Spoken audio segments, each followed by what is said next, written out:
A long time ago, more than 300,000 years ago, a group of people came to this world from someplace else. They weren't human people. They looked more like big lizards, and they were a whole lot smarter than humans.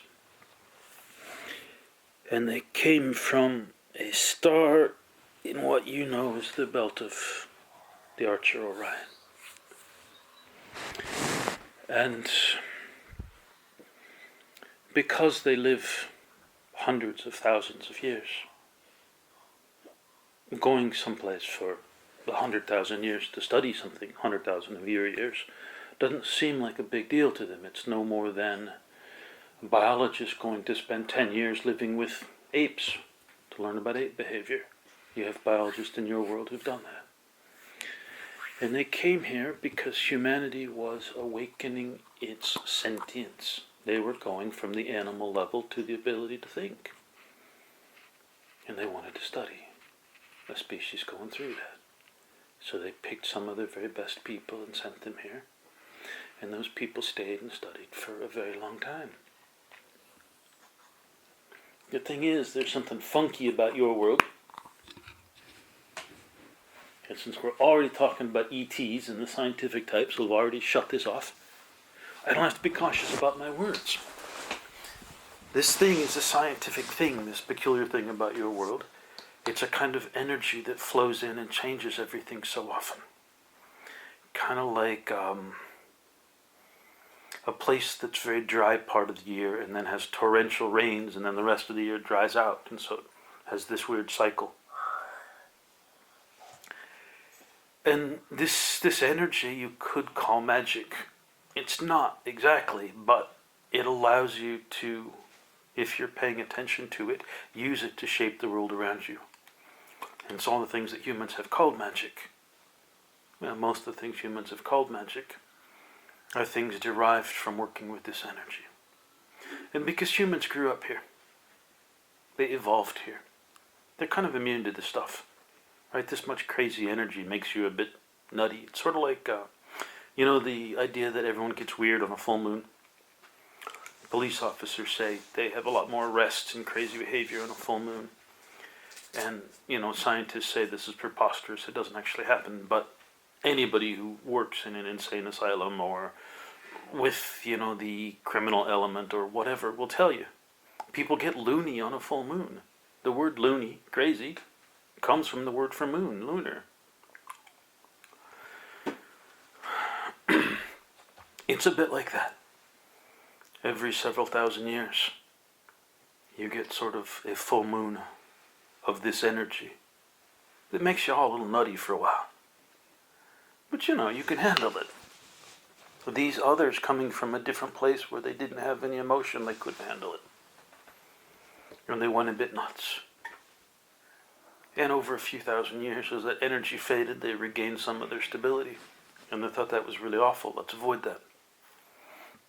And a few thousand years later, it came back, and they all went a bit nutty again and did stupid things that they regretted. And then it faded, and they were normal again. And they started looking for ways to protect themselves from this energy when it came back. And some of the earliest pyramids that were built on this planet were built because of this energy. The shape of them and the gold top were meant for splitting and diverting this energy, so somebody sitting down in the center of the pyramid could be untouched. They're not for burying dead Egyptians. And a lot of the mythologies about aliens coming to this world because they wanted gold. There are a lot of stories told by different ones of your people in literature and folks who think they're actually writing nonfiction. They talk about aliens being hungry for gold and coming here to get it. Well, the idea was that gold could somehow help diffuse this energy, and so they were hungry for it, but basically to protect themselves from going mad. But each time it happened, they went more and more crazy. And they ended up building cities out of gold, or giant pyramids made of gold, or pyramids with gold caps. Generally, the pyramids with gold caps were sort of human homage to them, 100,000, 200,000 years later. But this is what they were doing. You can find pyramids on other planets than just this one, because for them, once you've crossed the galaxy, hopping between planets was a pretty small jump. And each time it happened, they went a little bit crazier. And towards the end, they managed to...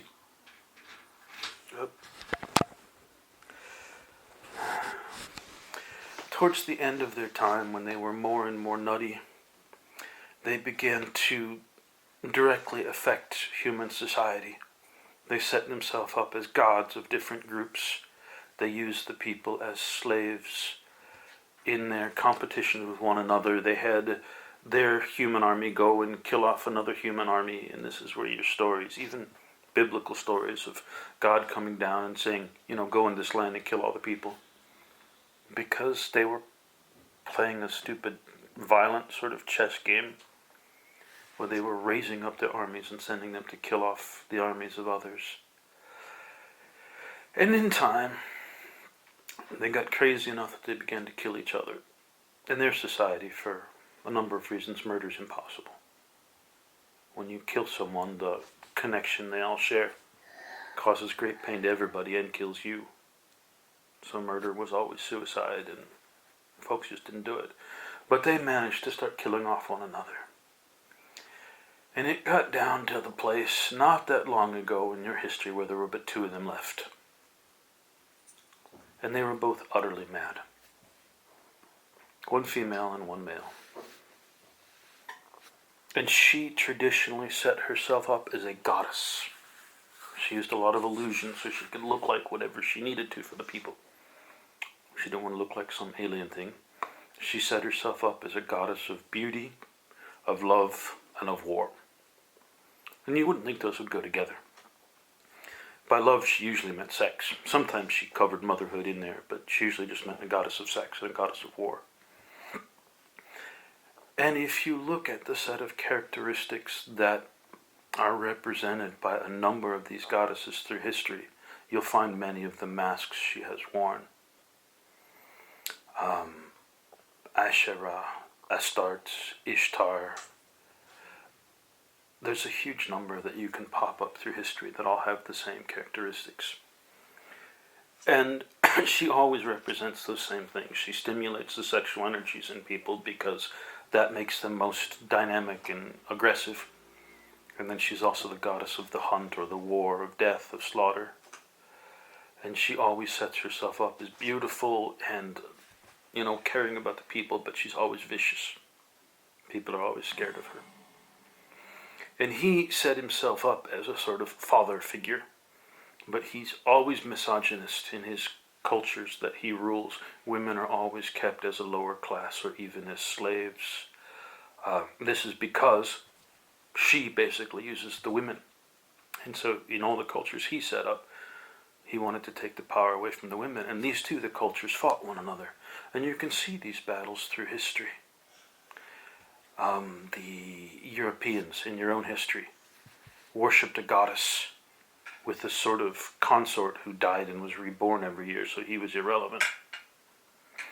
And the march of Christianity across Europe is one of the most recent and the one that you know best.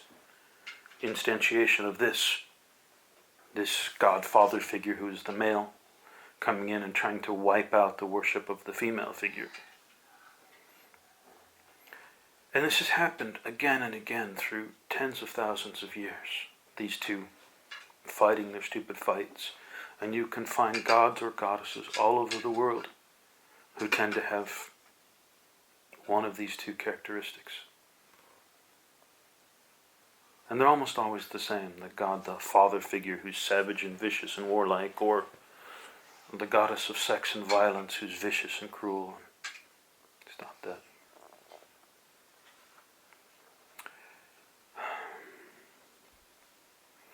And this matters to you for a lot of reasons, but the biggest reason is One of the strongest forces in your world today is religion. And if you look at the religions, all of the dominant religions in your world worship the same God the Father figure, who is a father figure but savage and warlike, encourages people to go out and cause war, and he's very misogynist. And it's clearly this same individual that is the root of all these things. And this ugly creature and the ugly mists that have come out of it are ones that still dominate your world. And if you're not aware of that, you're going to be raised in one of these religious traditions and say, but it's true, it has to be true, because I was told it's true since I was a baby. And I say, yes, you were told Santa Claus was true, but that's a lie. This is just a much more vicious and destructive lie. So people need to become aware of this. How do they become aware of this? It's not like you can go up and tell them. You're Yahweh. He's a lizard alien who's been fucking with humans for a long time. They're not going to listen very closely to you. So they need, in the global unconscious, a growing awareness of powerful ancient entities that are vicious and cruel, that have been manipulating your world. And these stories are starting to show up. And the folks doing this generally are the folks on my side of this. Now understand that there are two sides. There's folks that want to bring humans into an age of light, and ones that want to drive them into darkness and slavery. And while that's a little simplistic, it's actually pretty valid. And you can go and watch the movies from Hollywood over the last 50 years. And a lot of them are kind of neutral, just somebody trying to make money. But you can pick out distinct examples of these people, they're holding the energy of the shadow. These people are holding the energy of the light. And it's not always clear which is which. Right? One of the most remarkable I saw many years ago when I was in Hawaii was a movie called Triple X. Brain dead movie. I mean, there's no intellect or plot. It's a bunch of sexy people getting in fights and driving fast cars. It's blowing shit up. Right? But as I watched that movie, I felt something in my gut start to relax and open. And a little further, something in my third chakra started to relax and open. And towards the end of that movie, something in my heart started to relax and open. And I looked around the theater and it was happening to everybody. Right? My side was using this stupid brainless movie full of violence and explosions to open people's hearts. And it was such a beautiful thing. It really astounded me. Right? And sometimes you see movies that seem to be really nice that have a horrible energy, that are made, to mislead or abuse people. Well, it's true of more things than just movies. Last night I looked at a single clip from a video game called Tomb Raider Legends. And in just the 30 seconds or so that I watched of it, Lara walked into a place that was King Arthur's tomb. And King Arthur and his knights were buried there. And she said, "Whoa, you mean this is a true story?" And the person she's talking to on her radio says, "Well, if you look around the world, there are these images of a sword in a dais or a block of stone all over the world. It's as if some race that was far more than humans scattered these around the world with the specific effort of, or desire to, pick who would be the leader and thus control the politics of your world." And I thought, whoa, this is a really stupid game. I've ignored Tomb Raider because it's obnoxious and violent and stupid. But here, the one clip I see, they're saying, hey, there are some people who are far smarter than you, who live a very long time, who are using a very high level of technology to pick out who's going to be the leader in your world and thus control world politics. And so out of curiosity, I found a playlist of a Tomb Raider video, and it turned out to be a different one. It's the most recent, the 2013 one. And the story that they eventually discover as you play through this game is that in this island there was a goddess who lived an impossibly long time, and because of something they couldn't understand, she could control the weather and control storms and control plant growth, some sort of very high level of technology. That she had a whole lot of followers, that her followers went into battle riding on the winds. And that while her people loved her because she was a goddess of love, she was also a goddess of violence. violence, and her people were scared of her. And she had a lot of acolytes she kept around her. And the story she told them is that she was human. And when she would die, one of her acolytes would take over. But the story you find out right towards the end is that she's basically immortal. And when it came time for, the leader to die, she would just take over the body of the next one. Now, from what I know of this one, she would have just killed that one and then used some sort of illusion to use the form of that one. But that same goddess had controlled this place for a vastly long time and made it powerful so that no enemies anywhere in the world could touch them, and used people who could ride the winds, who could, fly, and used control of the weather and nature to make her people powerful. And that even though she was so wonderful, people were all scared. And as you go, you start finding notes from her priestesses about how something about her is really wrong and really evil, but they're afraid to say anything because they'll be killed. And the last thing you find out is that she's not dead. She's just really weakened for whatever reason and kind of crazy and stuck there, still causing trouble in the world. And that, you have to make an effort to see if you can find a way to finally rid the world of this person. What they have done is basically tell the story of one of these two gods, the god and goddess pair. The vicious goddess of war and love, who ruled with powerful technology, who, though she was a thing of great beauty and required worship from her people, she was actually also a thing of great savagery, and people were scared of her. And how she's not dead. How she's simply grown weak, and she's still in the background and still influencing things. And so I only know now there are, I think, 11 Tomb Raider games. I only know of 2 of them.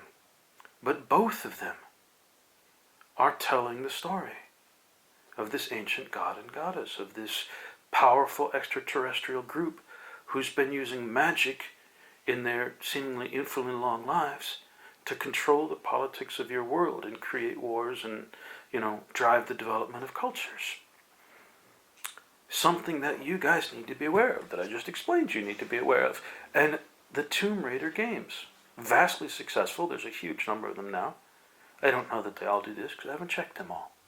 But of the 2 I checked, they both very accurately tell the stories of this god and goddess. They both build the awareness of it in you, so that when someone does eventually come out and say, hey, here's the story, hundreds of millions of children and young people around the world will say, well, of course, that makes sense. That's the same as Tomb Raider.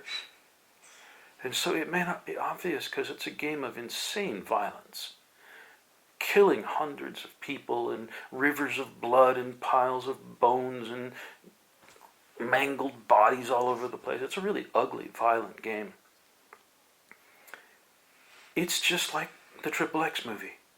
It's using all this violence and explosions and such to get you in. But once you're in, it's telling you a story. It's shaping your energy. And so there's something very fascinating about the Tomb Raiders. And they probably deserve greater attention. Because if the first one I saw, which clearly from its graphics was many years ago, and this one, which is just last year, are both doing this, then clearly the same person or group of people have been working with these the whole time. And so they probably all deserve notice. There's probably something very amazing and powerful going on with the Tomb Raider stuff. So if you don't know about them or want to check out their stories, I encourage you to check them out. I also encourage you to look around for other iterations, modern instantiations of these ancient stories, of the god and goddess pair, of, as the Christian Bible says, Yahweh and his Asherah, and how they controlled the world. Another of the names that she used was Europa, for which this entire continent is named. And another is Columbia, for which the entire U.S. is dedicated. The Statue of Liberty is an image of Columbia. The ruling center is called the District of Columbia. And there are images of this goddess Columbia all over the United States. So she is still involved and still shaping the world. And so it's a useful thing to be aware of. And the Tomb Raider games, they seem to be building that awareness.